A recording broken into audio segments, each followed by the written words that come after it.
Is your dizziness a sign of a stroke? If you experience a sudden onslaught of vertigo or dizziness that then passes, chances are you were suffering something called a mini-stroke. A mini-stroke itself is relatively harmless, but because they're almost always followed up by more mini-strokes and often a final big stroke, this is a serious issue that needs to be addressed. But most of the time, symptoms like vertigo and dizziness do not necessarily indicate a stroke. A Canadian research team and an American 1,500 professor had an interesting debate in the January 2016 edition of the Annals of Neurology. The Canadian team thought that too few people who visit the ER with dizziness go on to have strokes later, while the American professor believed that too many of them did. This is obviously important, because if many people who complain of dizziness are suffering a light stroke and go on to suffer a more severe one, physicians will have to start using MRI brain scans on a lot more people who visit the ER with vertigo and dizziness.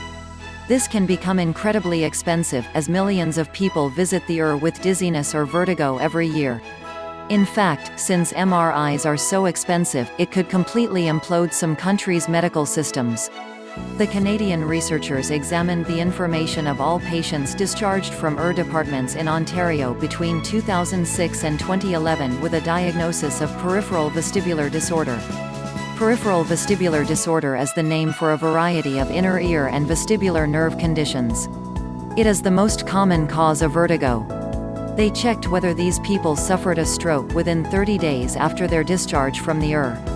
Of the 41,794 vertigo patients, 76.18% had a stroke within the first 30 days of their ER visit. In other words, they probably had a light stroke, not peripheral vestibular disorder. Those diagnosed with peripheral vestibular disorder were 9.3 times more likely to have a stroke in the next 30 days than similar people without vertigo. But the Canadian team believed that 0.18%, less than 2 in 1,000, of incorrect diagnoses are simply too low to start implementing widespread and expensive MRI scans on everyone presenting at the ER with dizziness. In the same journal, Dr. David E. Newman-Toker from Johns Hopkins University used statistics previously unearthed by American researchers showing that 3 to 5% of people who visit the ER with dizziness have had, or will still have, a stroke. Accordingly, he thinks more should be done to reduce or eliminate these mistaken diagnoses. He argued that, with 4.4 million Americans visiting the ER annually with dizziness, 3 to 5% of mistaken diagnoses translates to 120,000 to 200,000 missed strokes per year. Yikes. In fact, even 0.18% is 7,920 missed strokes per year, which is a lot.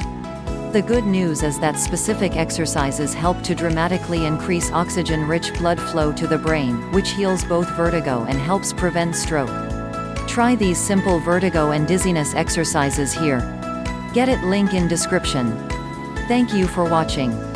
Please like, comment and share. Don't forget to read more in description and subscribe channel.